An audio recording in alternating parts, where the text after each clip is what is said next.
কাতলা মাছের মাথা দিয়ে পুঁইশাক চচ্চড়ি। শুভ সকাল বন্ধুরা, রেখা ময়ূর ব্লকে সকলকে ওয়েলকাম। তোমরা সবাই কেমন আছো? আশা করি ভালো আছো, আর তোমাদের ভালোবাসায় কিন্তু আমিও ভালো আছি।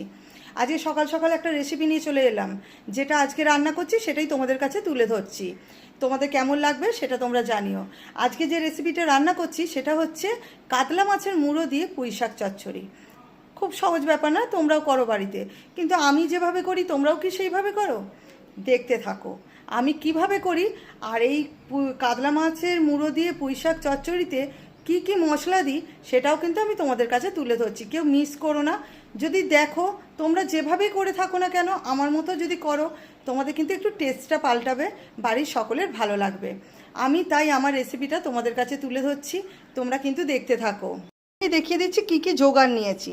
আপাতত এটা তো বুঝতেই পারছো, পুঁই শাকটা খুব ভালোভাবে কেটে ধুয়ে রেখেছি আমি পুঁই শাকটা। এখানে নিয়ে নিয়েছি অল্প একটু ঝিঙে আর বেগুন, এখানে নিয়েছি কুমড়ো আর আলু, আর এখানে কাতলা মাছের মুড়ো এনে ভালো করে ধুয়ে নুন হলুদ মাখিয়ে ভেজে রেখেছি, আর এখানে নিয়ে নিয়েছি পেঁয়াজ কুচো। ঠিক আছে, এই কাতলা মাছের মুড়োটা কিন্তু আমি ভেজে রেখেছি। তো চলো এরপর বাকি মশলাগুলো দিয়ে আর এই পুঁইশাক চচ্চড়িটা আমি কিভাবে করি তোমাদের কাছে তুলে ধরি।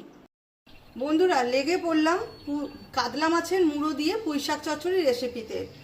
এই রেসিপিটা কিন্তু সম্পূর্ণ আমার নিজের, তো কেমন করে করি তোমরা কিন্তু দেখতে থাকো। খুব অল্প সময় আর সম্পূর্ণভাবে ঘরোয়া জিনিস দিয়ে আমি তোমাদের কাছে তুলে ধরবো কাতলা মাছের মুড়ো দিয়ে পুঁইশাক চচ্চড়ি। দেখো, কড়াই তেল বসিয়ে দিয়েছি গরম করতে, তাতে দিয়ে দিচ্ছি এলাচ, ডালচিনি আর 4টে লবঙ্গ। এই যে লবঙ্গ, ঠিক আছে, এটা আমি তেলের মধ্যে দিয়ে দিচ্ছি।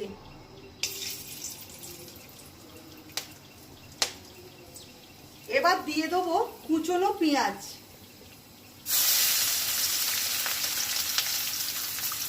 পেঁয়াজটা কুচিয়ে রেখে দিয়েছিলাম, এই পেঁয়াজটা এবার এর মধ্যে দিয়ে দিলাম। পেঁয়াজটা একটু লাল লাল করে ভেজে নিতে হবে। চলো পেঁয়াজটা লাল লাল করে আগে ভেজে নিই। পেঁয়াজটা একদম হালকা ব্রাউন কালারে ভেজে নিয়েছি, তোমরা দেখতে পাচ্ছ তো, হালকা ব্রাউন করে ভেজে নিয়েছি। এবার এতে দিয়ে দেবো কুচনো আলু আর কুমড়োটা।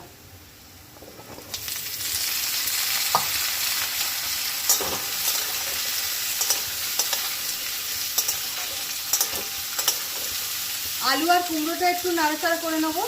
নেওয়ার পর বাকি যে সবজি আছে বেগুন আর ঝিঙেটা দেবো, কারণ বেগুন আর ঝিঙে বেশিক্ষণ ভাজতে লাগে না, ওটা হালকাতেই নরম হয়ে যায়। তারপর দেবো মশলাগুলো। তো আগে আলু আর কুমড়োটা একটু ভেজে নিই, তারপরে বেগুন আর ঝিঙেটা দিয়ে নাড়াচাড়া করব। আলু কুমড়োটা ভেজে এতে দিয়ে দিয়েছিলাম বেগুন আর ঝিঙেটা, অল্প হালকা হাতে একটু নাড়াচাড়া করে নিয়েছি। এবার এতে দিয়ে দেবো আদা বাটা। পুঁইশাক চচ্চড়িতে আদা বাটা দিলে খেতে খুব সুন্দর হয়, কিন্তু এই আদা বাটাটা দিয়ে খুব ভালোভাবে নেড়ে নেবে, ভাজা করতে হবে, নাহলে আদার কাঁচা গন্ধটা ছাড়বে। আমি কিন্তু আদাটা দিয়ে একটু খানিকক্ষণ ভালো করে ভাজা ভাজা করে নেব। এবার আমি একে একে মশলা দিতে থাকবো। তোমরা তো দেখলে আদা বাটাটা দিয়েছি, আদা বাটাটা একটু ভাজা ভাজা করে নিয়েছি। এতে দিয়ে দিচ্ছি আন্দাজ মতো লবণ।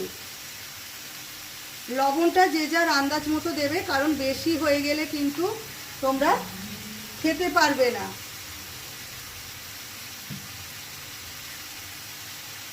এতে দিয়ে দেবো হলুদ গুঁড়ো।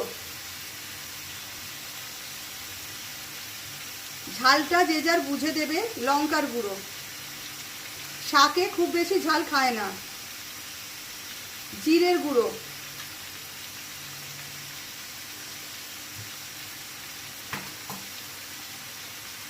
আর দিয়ে দেবে অল্প একটু মিষ্টি। আমরা একটু মিষ্টিটা দিচ্ছি, যারা খাবে না তারা দেবে না, তো অল্প একটু মিষ্টি দিয়ে দেবে, এতে শাকটা খেতে ভালো হবে, টেস্টি হবে।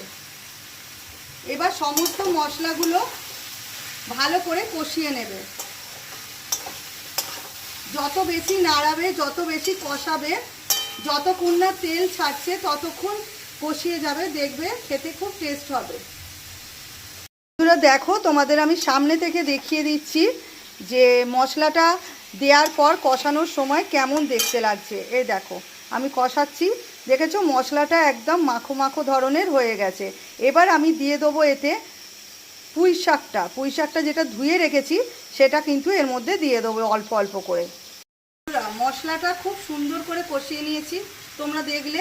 এবার আমি এই দেখো মাছের যে কাতলা মাছের মুড়োগুলো ভেজে রেখেছি, সেই কাতলা মাছের মুড়ো, এই দেখো কাতলা মাছের মুড়োটা আমি এর মধ্যে দিয়ে দিলাম, ঠিক আছে। এবার এই মুড়োটা দিয়ে একটু কষিয়ে নেব।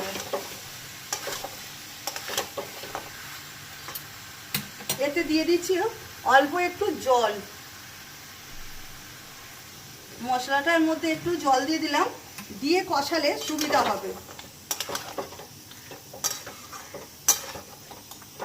চলো আগে মুড়োটা একটু কষিয়ে নিই, কষিয়ে নিয়ে তবে এর মধ্যে পুঁই শাকটা দিতে থাকবো।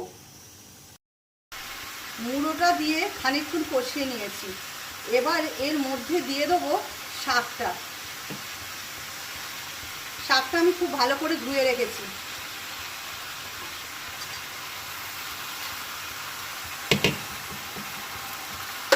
শাকটা দেখতে মনে হচ্ছে না পুরো ভর্তি হয়ে গেছে, কিন্তু এই শাকটা যত নাড়বো একদম নেতিয়ে যাবে।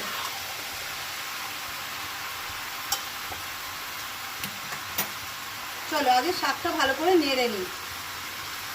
এটা কিন্তু তোমাদের একদম সামনে থেকে আমি তুলে ধরছি যে আমি কিভাবে কষাচ্ছি, যাতে তোমাদের দেখতে কোনো রকম না অসুবিধা হয়। তোমরা দেখেই বলো যে পুঁই শাক চচ্চড়ির কালারটা কেমন হয়েছে, কেমন কষানো হচ্ছে। এখন সবে কষানো হচ্ছে, বুঝতেই পারছো সব শক্ত হয়ে আছে ডাঁটা শাক। আর এই যে মুড়োগুলোকে তো দেখাই যাচ্ছে, দেখতে পাচ্ছ এই যে। তো এই মুড়োটা দিয়ে কিন্তু জমিয়ে কষাতে হবে পুঁই শাক চচ্চড়ি। এমন কিছু টাইম লাগবে না, এমন কিছু জিনিস লাগবে না, কিন্তু খেতে হবে দুর্দান্ত সুস্বাদে।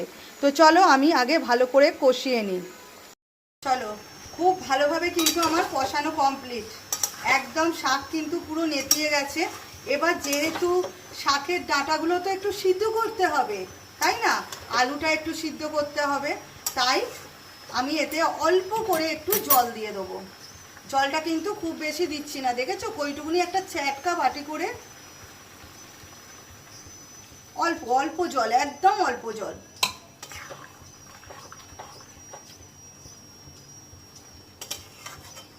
অল্প একটু জল দিয়ে দিলাম। এবার এটা খানিকক্ষণ চাপা দিয়ে রেখে দেবো, ঠিক আছে। 2-5 মিনিট চাপা দিয়ে রেখে দেবো, হালকা ফ্লেমে গ্যাসটা করে দেবো। কাতলা মাছের মুড়ো দিয়ে পুঁই শাক চচ্চড়ি একদম কিন্তু আমার রেডি। কার কার প্রিয় বলো, চলে এসো আমাদের বাড়ি। এই দেখো কাতলা মাছের মুড়ো দিয়ে পুঁই শাক রেসিপি তোমাদের কাছে তুলে ধরলাম, প্রায় হয়ে এসেছে।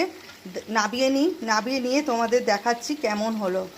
বন্ধুরা তোমাদের কাছে তুলে ধরলাম কাতলা মাছের মাথা দিয়ে পুঁই শাক চচ্চড়ি। তোমাদের যদি রেসিপিটা এইটুকুও ভালো লেগে থাকে, একটা লাইক কমেন্ট আর একটা শেয়ার করতে ভুলো না। এইটুকু আমাকে দিও উপহার হিসেবে। কেমন লাগলো তোমরা জানিও। কিন্তু তোমাদের কাছে তুলে ধরলাম পুঁই শাক, কাতলা মাছের মাথা দিয়ে পুঁই শাক চচ্চড়ি।